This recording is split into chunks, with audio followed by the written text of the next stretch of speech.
미국 2008년도에요. 예일대학교 한 교수가 실험을 합니다. 우리 존 바그 교수라는 사람인데 그 교수가 실험을 합니다. 한 사람을 택해서 그 사람에게 뜨거운 커피를 들고 있다가 지나가는 불특정 다수에게 이것을 잠깐 들어달라고 청하고 제스처를 취하도록. 그러니까 목적은 이 컵을 잠깐 들어달라는 데 목적이 있어요. 그래서 이제 불특정 다수에게 뜨거운 커피를 잠깐 들어주세요라는 부탁의 실험. 요게 첫 번째 시험이고, 두 번째 실험은 차가운 커피, 아이스 커피를 들고 있다가 잠깐 이 커피 좀 들어주세요 하고 뭐 신발끈을 묶든지 가방을 정리하든지 잠깐의 제스처를 취하는 실험을 했습니다.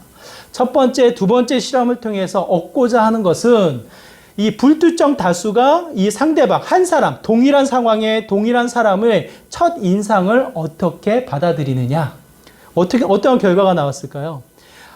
이 한 사람 똑같아요. 이 사람이 주어진 상황만 달라요. 뜨거운 커피를 맡기느냐, 차가운 커피를 맡기느냐. 불특정 다수를 통해서 이 첫인상에 대한 조사를 해봤더니, 첫인상이 좋았다라고 대답한 다수의 사람들이 어떠한 상황이었냐면, 뜨거운 커피를 잠깐 들어준 사람들. 뜨거운 커피를 잠깐 들어준 사람들이 대부분 이 사람에 대한 긍정적인 첫인상을 표기를 했다고 합니다. 이 실험의 목적은 이래요. 첫인상을 보았을 때, 첫인상의 느낌을 표현할 때 눈으로 보는 인지, 그 사람의 목소리를 통한 이 청각에 대한 인지, 여러 가지 객관적인 자료를 통해서 분석을 하느냐, 아니면 또 다른 영향을 받느냐. 분명히 객관적인 자료는 똑같아요. 그쵸? 이 사람의 음성, 표정, 그 사람의 옷차림 똑같은 이 객관적인 이 인지의 이 내용은 같음에도 불구하고 긍정적으로 부정적으로 다르게 느껴지는 이유는 무엇일까? 이게 이 실험의 목적은 이렇습니다. 모든 사람이 의식이 있고 또 하나 무엇이 있어요? 무엇이 있어요? 무의식이 있다는 거예요. 무의식. 물론 중간에 이제 프로이드의 심리학에 따지면 전의식이라는 것도 있어요. 의식을 통한 정보화된 전의식. 이것을 빼고 의식과 무의식을 통해서 사람이 얼마나 큰 영향을 받는지에 대한 조사예요. 분명히 객관적인 의식, 이 사람의 표정, 이 사람의 말투, 이 사람의 옷차림의 의식은 똑같이 인지되지만 이 손에 들여진 이 느낌, 이 무의식적으로 남겨진 이 자체가 이 사람에 대한 첫인상에 긍정적인 이미지를 준다는 뜻이에요. 따뜻한 이 커피를 들고 있을 때, 반대로 차가운 커피를 들고 있을 때 이 사람에 대한 첫인상은 부정적인 이미지로 느껴지게 되더라라는 실험입니다. 더 나아가 두 번째 실험이 있습니다.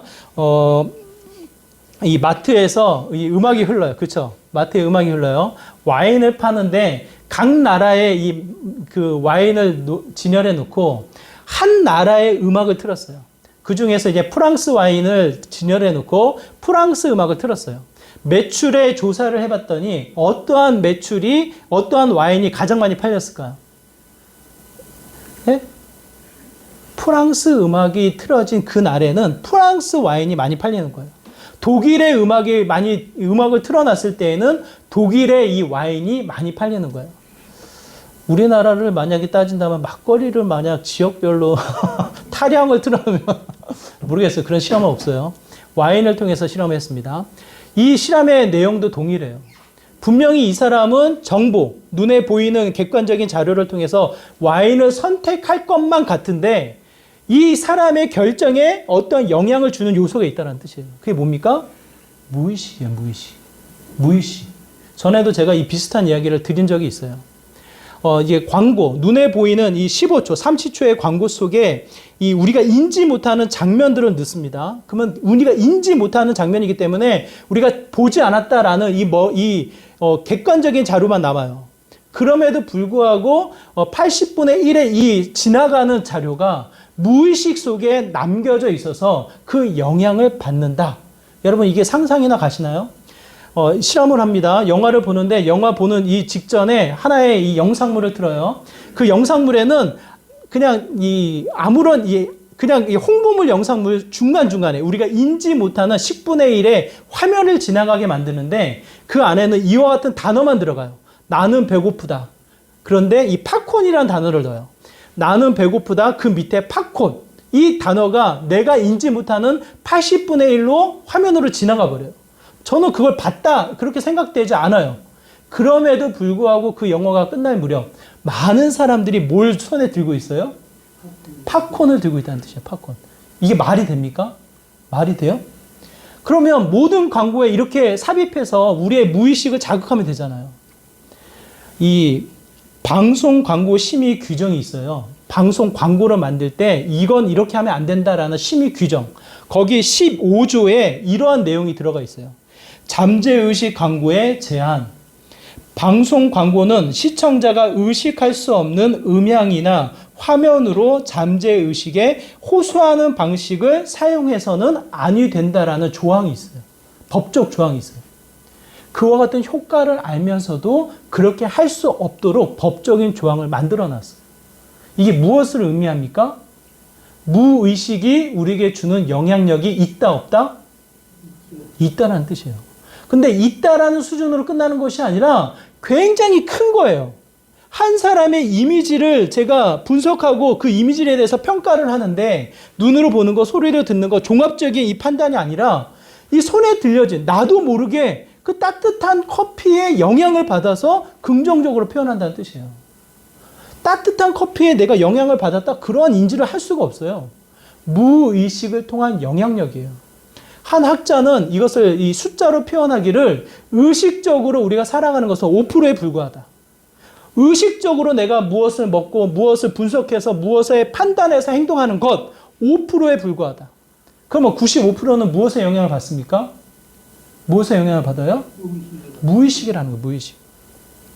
오늘 본문에 에스라가 옷을 찢으며 그의 속옷과 겉옷을 찢으며 자신의 이 모든 것을 이 답답해하며 기가 막혀하는 상황에 놓이게 되어집니다. 이게 무슨 일이냐고, 무슨 일. 어쩌면 그 이 이스라엘 백성, 예루살렘에 처음 올라가서 만나는 이스라엘 백성의 상황에 정확히 에스라가 깨닫고 그들의 상태를 보고 기가 막혀 주저앉는 모습을 보여주고 있어요.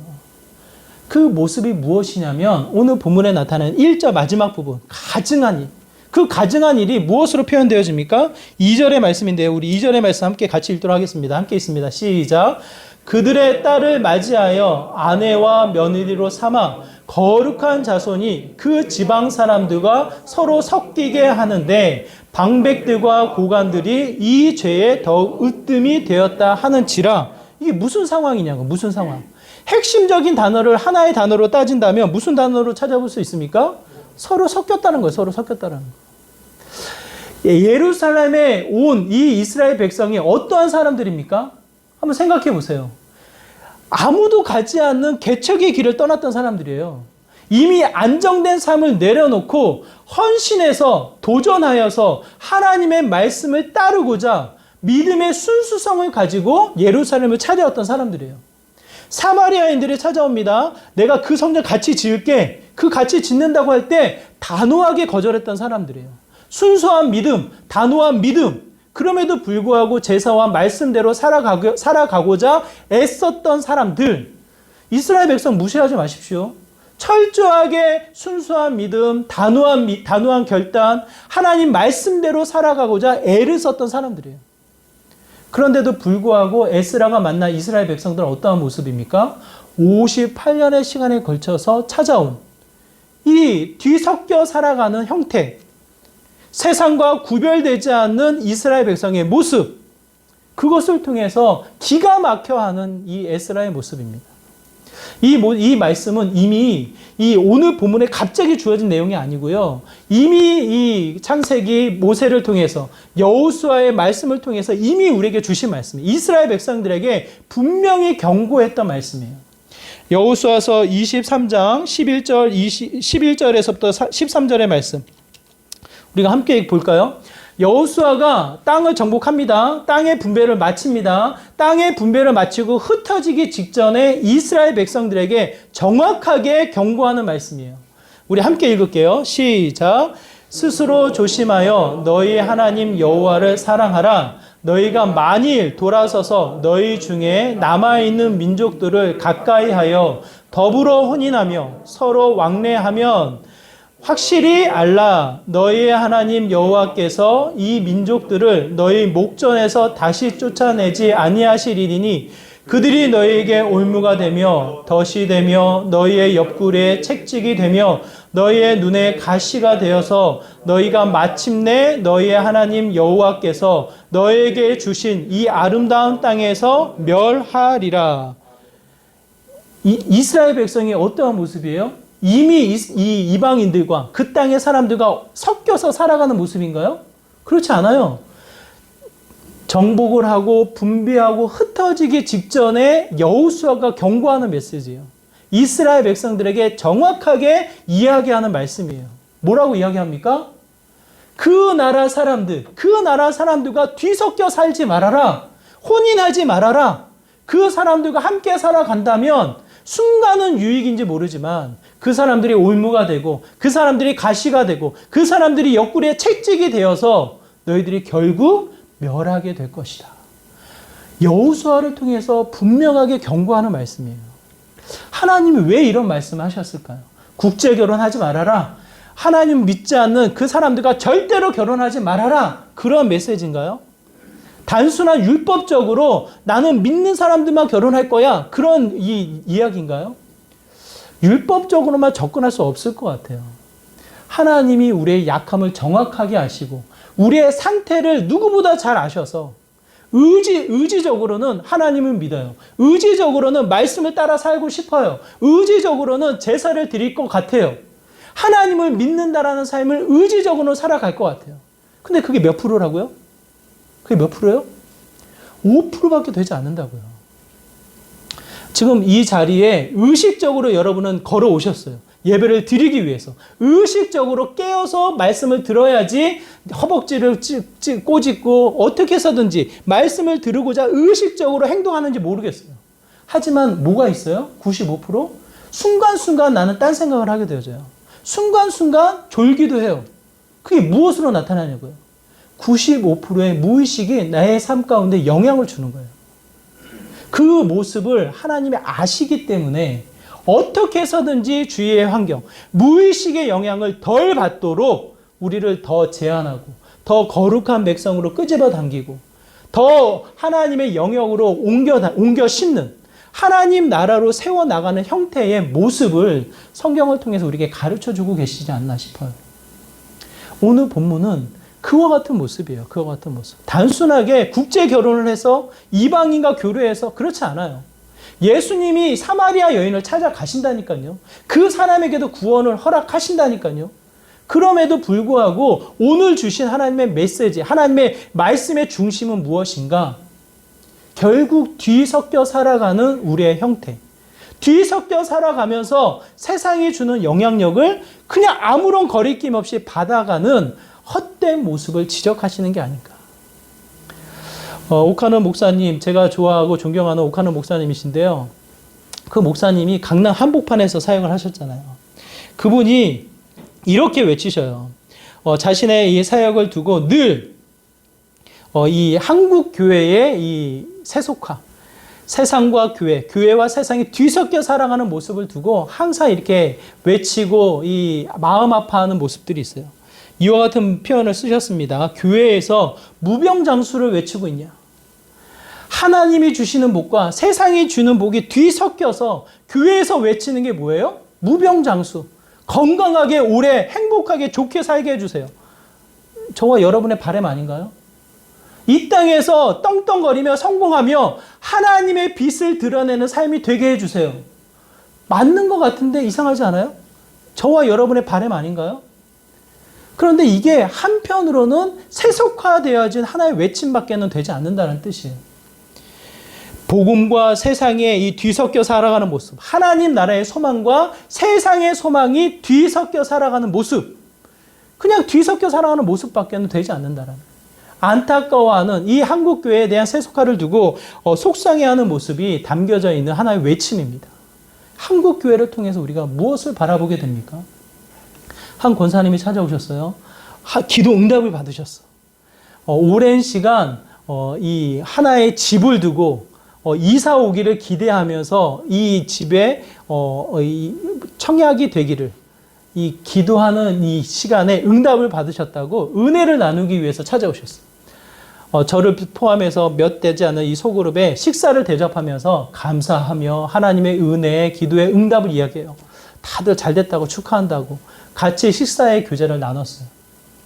근데 시간이 좀 지나서 이 방식을 들어보니 청약을 본인이 받은 게 아니라 본인은 청약을 받을 수 있는 이 조건을 갖추지 않았고 다른 사람이 받은 청약을 이제 결국 이제 다시 사게 되는 어떤 일을 하시게 된 것 같아요.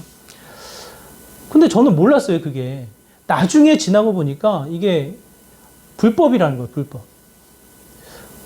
굉장히 이 스쳐 지나가는 이 교체하는 마음을 갖게 되어졌어요. 하나님의 은혜인가? 기도의 응답인가?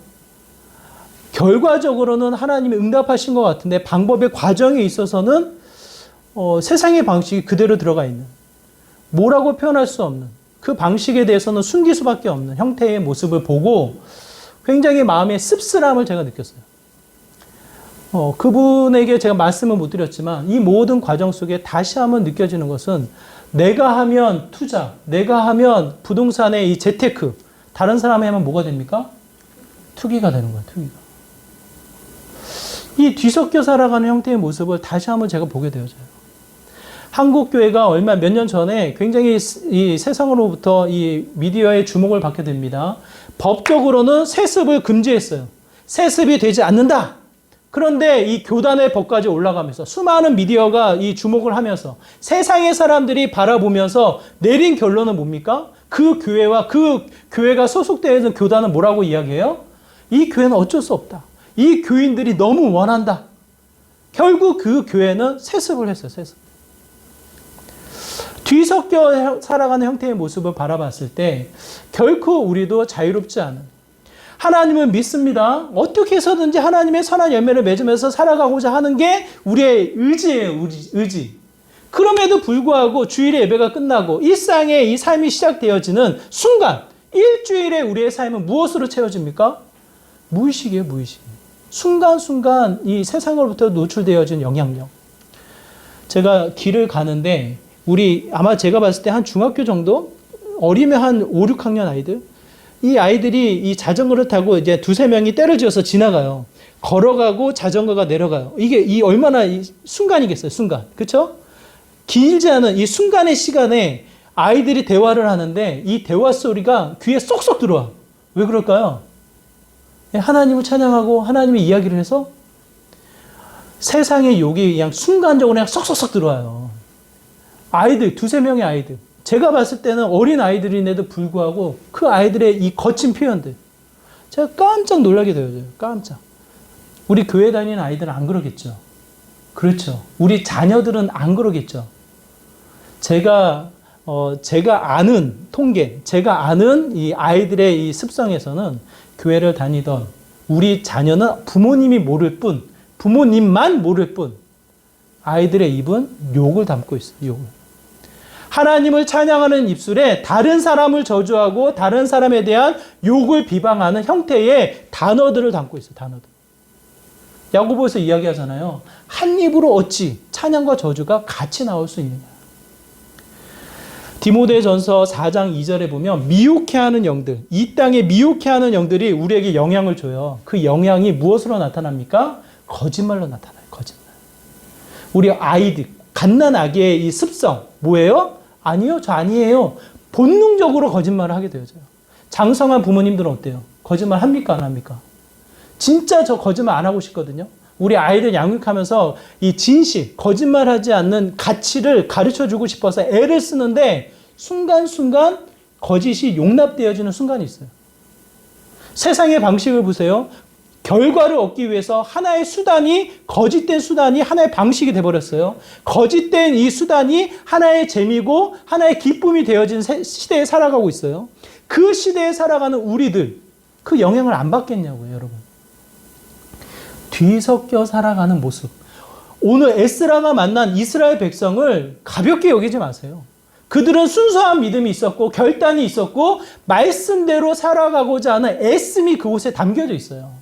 그럼에도 불구하고 58년의 시간 속에 그들의 삶 가운데 뭐가 나타납니까? 뒤섞여 살아가는 형태가 나타나는 거예요. 뒤섞여 살아가는 형태. 믿지 않는 자녀를, 믿지 않는 이 배우자를 데리고 와서 결혼하겠다라는 거예요. 부모가 거절 못해. 그 결혼을 시키고 보니까 손주가 나고 그 손주의 이 문화 속에, 이방인의 문화 속에 스며져 들어오고 58년의 시간이 지나면서 뒤섞여 살아가는 형태가 되어버리고 맙니다. 이스라엘 백성만 그런 것이 아니라 오늘 이 시대에 영향을 받는 우리들의 모습도 동일하다.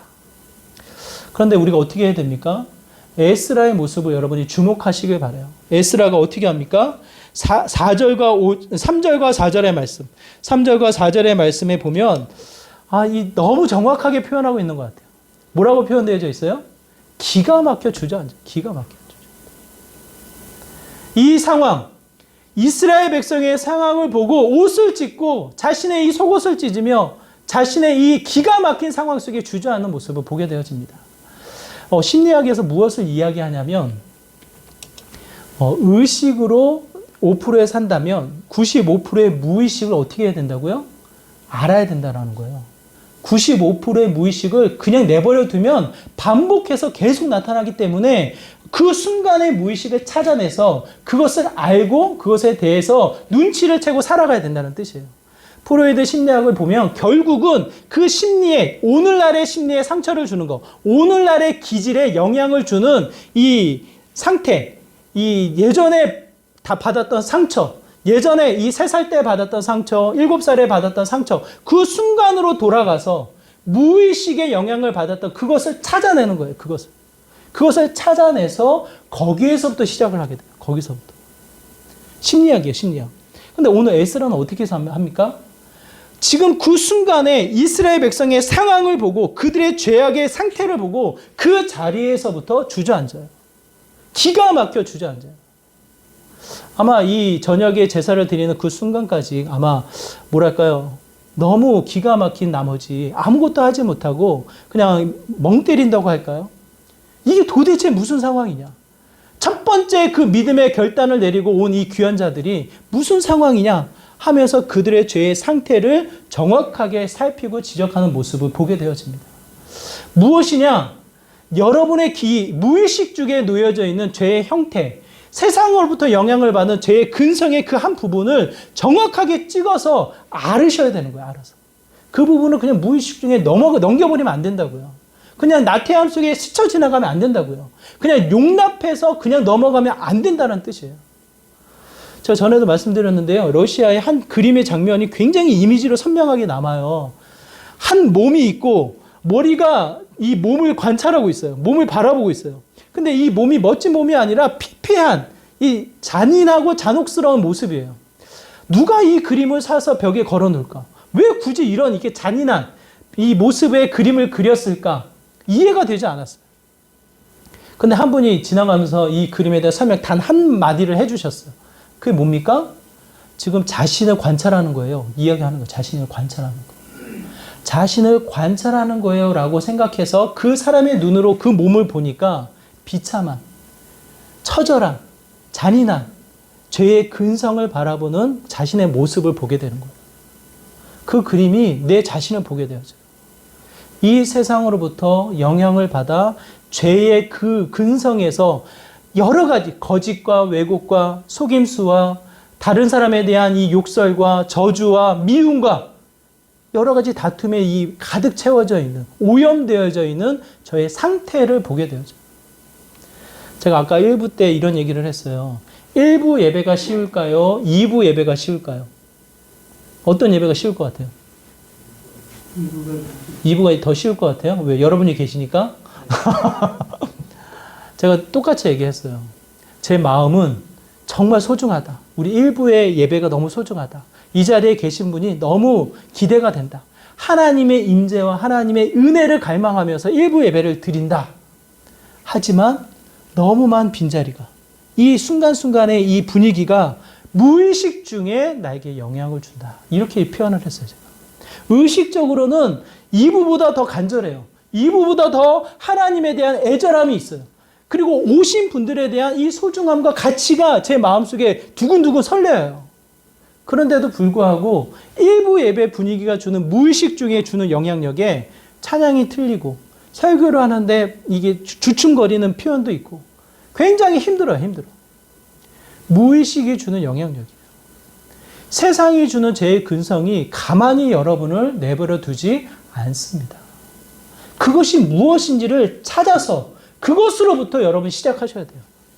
1907년에 이 평양의 대각성 운동, 이것을 기념해서 2007년도에 대각성 운동이 시작되어져요. 그 시작이 무엇으로 나타납니까? 그 시작이 뭐예요? 한 사람의 죄의 고백으로 시작이 되어지는 거예요. 대각성, 수많은 사람들이 하나님의 임재를 경험하면서 이 회복의 은혜가 펼쳐지는데 그 시작이 뭔지 아세요? 그 시작, 한 사람의 죄의 고백이에요. 한 사람의 죄의 고백. 길선주 장로님이 그 자리에 마이크를 잡고요. 자기가 친구의 돈을 갚지 않고 친구의 돈을 본인이 그냥 가져버리고 이렇게 써버렸다고. 그 자리에서 얼마나 이 많은 사람들에게 명성을 얻고 이 사람들을 통해서 이 지도자로서의 영향력을 갖고 있던 사람이겠어요. 숨기고 싶은 그 죄를 그 자리에서 고백함으로 말미암아 한 사람의 고백이 그 대각성 운동으로 펼쳐지게 되었고 2007년에도 그 운동을 기념해서 이 교계의 지도자들이 죄를 고백하면서 회개하는 장면으로 나가게 되어져요. 그 똑같은 맥락이에요. 무엇으로 시작을 해야 됩니까? 다른 사람 보지 마세요. 다른 사람 생각하지 마세요. 우리 자녀 보지 마세요. 내 안에 있는 무의식 쪽에 나에게 영향을 주는 죄의 근성, 가장 많이 나를 쓰러뜨리고 가장 많이 나에게 영향을 주는 하나님 보시기에 가장 이 숨기고 싶은 부분, 하나님은 선한 양심을 주셔서 그 각성, 죄의 각성을 하나님이 주셨다니까요. 에스라가 그 부분을 정확하게 보는 거예요. 정확하게 보고 기가 막혀 그 자리에 앉아 그들의 죄성을 찢으면서 표현하는 거예요. 그 모습, 에스라를 보면서 다시 한번 그들이 자신의 죄의 근성을 깨닫게 되어집니다. 여러분의 마음속에 세상으로부터 주어진 어떠한 죄의 근성의 자아가 무의식 쪽에 남아있냐고요. 무의식 쪽에 남아있는 게 뭐냐고요. 세상에 대한 정욕, 세상에 대한 거짓, 세상에 대한 여러 가지 습관들, 방식들, 아직까지 구별되어 있지 않은 한 부분이 무엇인지를 찾아서 그 부분을 통해서 여러분 시작하셔야 됩니다. 그게 시작할 때 연결되어지는 감정이 있어요. 감정. 그게 6절의 말씀이에요. 우리 6절의 말씀 우리 같이 읽도록 하겠습니다. 함께 읽습니다. 시작. 말하기를 나의 하나님이여 내가 부끄럽고 낯이 뜨거워서 감히 나의 하나님을 향하여 얼굴을 들지 못하오니 이는 우리 죄악이 많아 정수리에 넘치고 우리 허물이 커서 하늘에 미치니이다. 우리 장로님도 우리 집사님도 기도해 주셨는데 이 무슨 마음을 갖게 되어집니까? 무슨 마음? 한번 보세요. 에스라가 무슨 상황이에요? 에스라가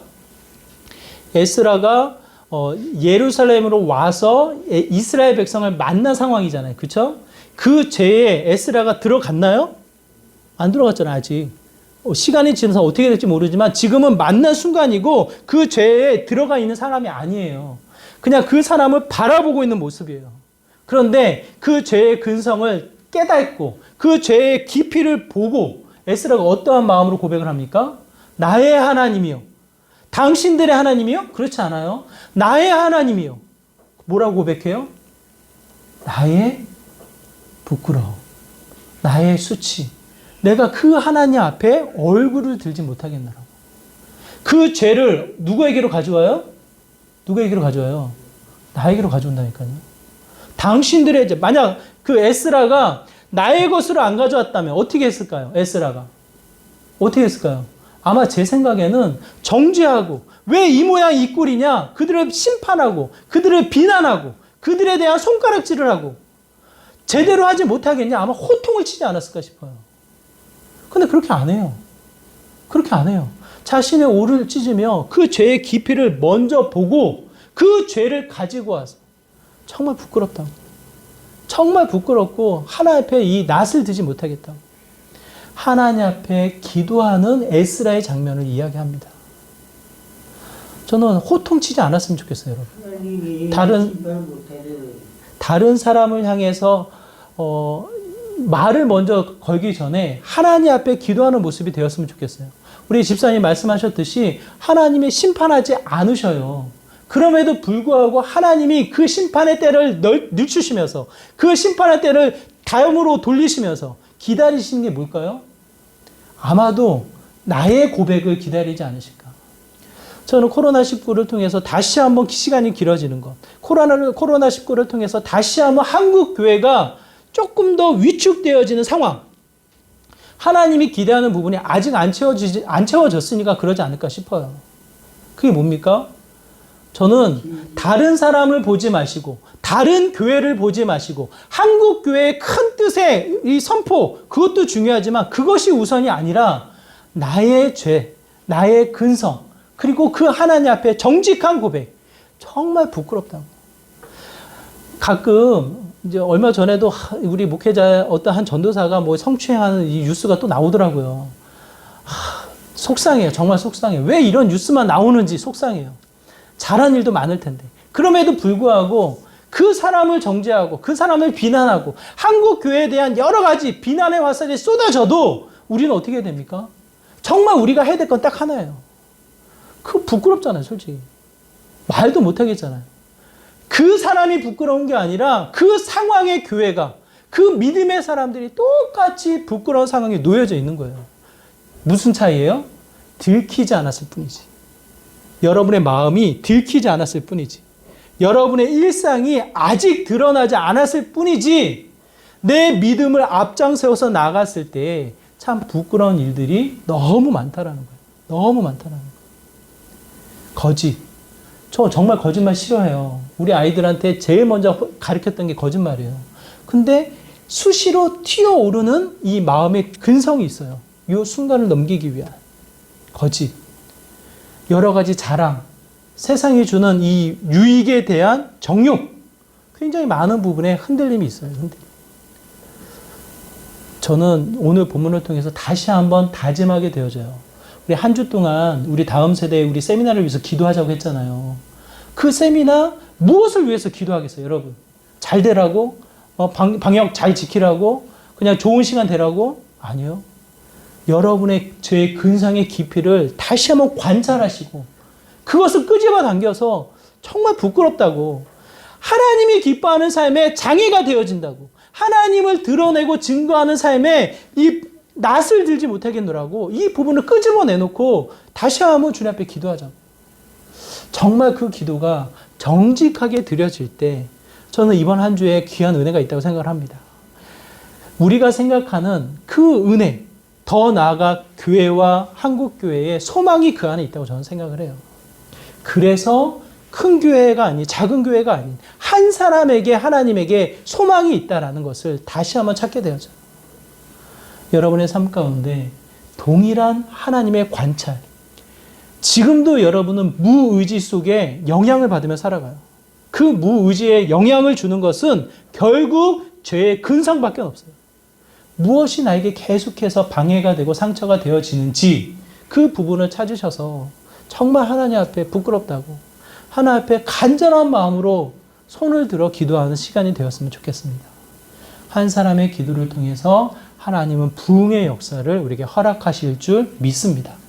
이번 한 주 나의 죄의 근성 다시 한번 끄집어 당기시고, 정말 하나님 그냥 이대로는 지나갈 수 없습니다. 이번 한 주 이 부분을 주님 용서하여 주시고 새롭게 하여 주시고 하나님의 은혜로 덧입혀 주시고 다시 한번 주님의 부흥의 역사가 이 하나를 통해서 시작되어지게 해달라고 다시 한번 나의 영혼을 두고 주님 앞에 나아가는 믿음의 귀한 자리가 되시기를 주님의 이름으로 축원합니다. 우리 말씀을 두고 함께 기도하면 좋겠습니다. 하나님, 그렇습니다. 세상에 수많은 영향력이 있지만 내 안에 이 무의식 중에 놓여져 있는 죄의 근성을 주님 앞에 회개합니다. 주님 앞에 내려놓습니다. 하나님 앞에 낯을 들지 못하는 이 연약함을 주님 앞에 호소합니다. 하나님 용서하여 주시고 긍휼히 여겨주시고 다시 한번 예수 그리스도의 정결의 옷을 더하여 주시고 이번 한 주 기도하며 나갈 때 하나님의 거룩한 뜻을 이루어 나가는 부흥의 그 역사를 시작해 나가는 믿음의 시작이 되게 해달라고, 믿음의 출발점이 되게 해달라고 이와 같은 마음으로 함께 기도하며 나가도록 하겠습니다. 기도합니다.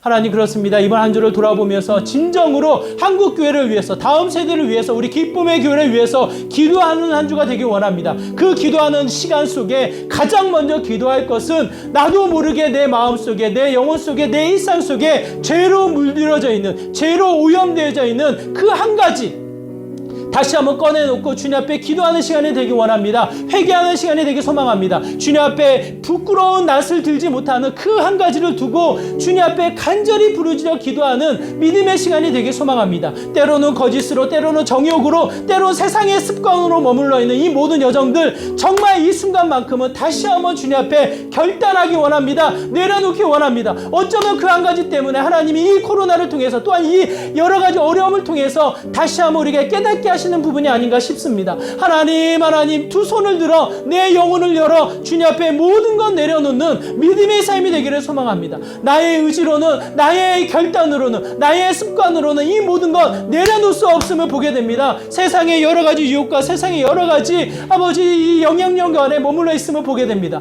하나님, 다시 한번 주님 앞에 부르짖어 기도하오니 이 모든 것에 결단케 하여 주시고 주님 앞에 내려놓게 하여 주시고 부끄러운 그 순간순간의 모습들을 주님 앞에 정직하게 내려놓게 하여 주시고 주님의 거룩한 보혈 예수 그리스도의 그 은혜를 덧입어 나가는 믿음의 귀한 삶이 되게 하여 주시옵소서. 주님만이 유일한 소망임을 고백합니다. 다시 한번 우리의 삶 가운데 주님을 붙잡고 나아갈 때 정결의 옷을 더하여 주시고 하나님 새롭게 하여 주시고 다시 한번 부흥의 시작점이 될 수 있는 믿음의 크신 은혜를 주님 허락해 주시옵소서. 주님,